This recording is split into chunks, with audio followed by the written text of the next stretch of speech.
U birdaniga Quddusga yurish qilmadi. Avval Damashqni qo'lga kiritib, Suriyada siyosiy birlikni ta'minladi. Keyin esa Misrni salibchilar ta'siridan uzib, strategik muhitni o'zgartirdi. Bu siyosat Xandaq g'azotidan sabr, himoya va bosqichma-bosqich g'alabaga erishishga qaratilgan strategik yondashuvga o'xshardi. 1164-yili Harim janglarida u salibchi qo'shinlarga hal qiluvchi zarbani berdi. Mintaqadagi kuchlar muvozanatini musulmonlar foydasiga o'zgartirishga muvaffaq bo'ldi.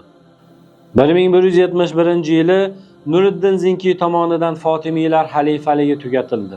Islom olamidagi ikkilik barham topdi. Nuriddin Mahmud Zinki doim o'z qo'shinini ruhlantirish uchun maydonga birinchi saflarda kirgan.